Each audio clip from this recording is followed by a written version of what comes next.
Okay, I think it's going. All right. Hi, I'm Martin Fraudra Silva, and this is my YouTube channel.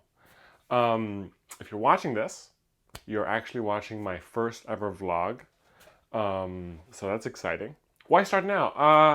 I was telling my coworker the other day that I was going to start a YouTube channel, and he said, YouTube channel? It's not 2009 anymore. Um, and so I was like, okay, well, what was I doing in 2009? You have to twist it to breathe life into the spirits.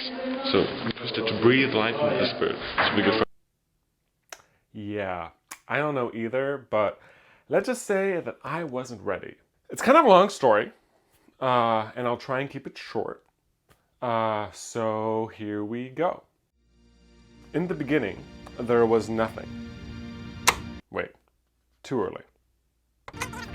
Okay, and great. So 4 years ago, I moved from Philadelphia to San Francisco to work at Forward.us, a political advocacy organization working on immigration reform and criminal justice reform in the United States.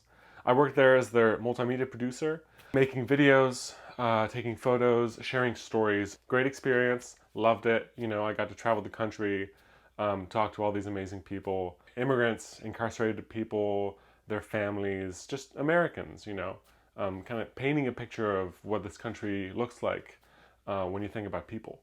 And I learned what it takes to be a creative in politics and to use your creativity and your art and your storytelling to drive change on a political level. Living in California exposed me to a lot. One of the things that it exposed me to was climate change. Uh, and I got to see firsthand, I got to breathe firsthand the impact of climate change on our planet. In 2017, I experienced my first fire season, which doesn't sound great as a season, but it's become such a thing here in California that it's a season now. Like, we just expect to have fires, and we expect all this destruction and all this death and all these costs to happen. And it was very scary, and it was very weird to move and live in this beautiful place and all of a sudden have the sky turn orange and smoke, smother the city for days on end. So seeing this place, this beautiful place that I had moved to, go up in flames like that was really disturbing. And seeing the people affected by it was really disturbing. And working on issues that disproportionately affect people of color, low-income communities, and immigrants, and seeing how the consequences of climate change were exacerbating the problems that these communities were dealing with, really bothered me. I just started doing some research, and I read a book that I want to show you, but it's in one of those boxes. Let me go find it. I'll be right back. Okay, great. Got it. This book, here you go. Naomi Klein, This Changes Everything, Capitalism versus the Climate, literally changed everything. This book was a revelation to me. I mean, I knew climate change was bad. I knew it impacted people. I mean, as a kid, I started a recycling program at my school, recycling batteries. And I was like, what, 11, 12? And I was like, that's the impact that I thought I could do at the time.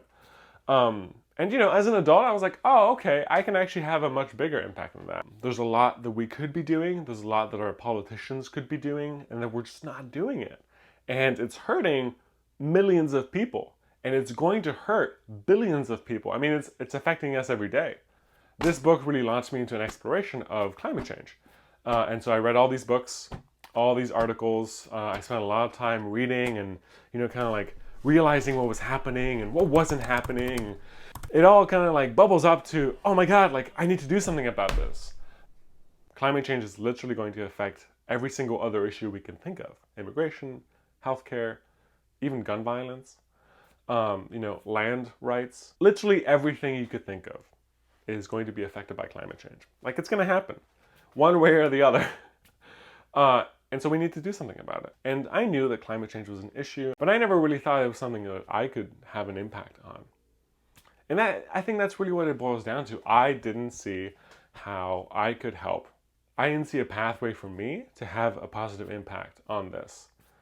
Because the problem feels so big and so unfixable. And I think that's also kind of like what the opposition wants you to think. I think, the oil people and the gas people want you to think it's insurmountable and that there's nothing we can do about it. And if people believe what I believe for a long time, that there is nothing we can do about it, then they win and we all lose. And so this is why my room is packed up, because this summer I'm going to the Scripps Institution of Oceanography at the University of California in San Diego to study climate science and policy. It's a one-year program. I'm very excited. I'm going to be able to work with scientists and learn from them and learn from policymakers and policy writers, kind of to see how we can fix this. And so that is kind of how we get to now. This is how we get to me talking to you and doing my vlog. I want to share my experience with you. So in a few days, I'm going to pack up my life in a truck, drive down to San Diego, put everything in storage, and bike from the border with Mexico all the way to Blaine, Washington, which is the border with Canada. I'm very excited. This will be my longest adventure ever. It's I have 2.5 months to bike the whole West Coast, which is plenty of time. I'm also hoping to talk to climate activists and environmentalists and conservationists all along my route to really show the diversity of people and of kinds of work that you can do in the climate space. So I just spent the last few months planning and, mapping my route and reaching out to people and campsites, and it's been a really fun time. I built a bike off a vintage frame that fit me. I'm 6'6". I'm really tall. It's really hard to find bikes that fit. And so often the bikes that fit me are cheap vintage bikes. And so this is a Univega Sport Tour from the 80s. And I'm really excited to share my experience with you on the bike, off the bike, in grad school. So that's it. If you know anyone on the Pacific Coast who is involved in climate change, who is an environmentalist, who is involved in outdoor advocacy, bike advocacy, climbing, let me know. I'd love to talk to them. I'd love to photograph them. I'd love to hear about their experience and share their work with the world. I think everyone who's working on this deserves to be highlighted. They can serve as examples to other people who are wondering, okay, how do I get involved? What can I do? It doesn't have to be your full-time job. I want people to be able to find what that thing is for them, that works for them in their life. I guess at the end of this, you're supposed to say, please like and subscribe, but I mean it, if you liked it, please like, and if you want to follow along, please subscribe.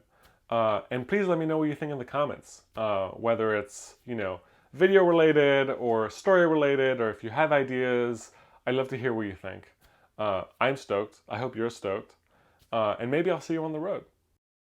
If you're a cyclist, or if you've gone on a long tour, I'd love to hear your thoughts. I'd love to hear your tips, your comments, your concerns. Share in the comments. Please, let's engage in conversation. I realize this is a lot of me talking to you, so I'd love for us to be able to talk together.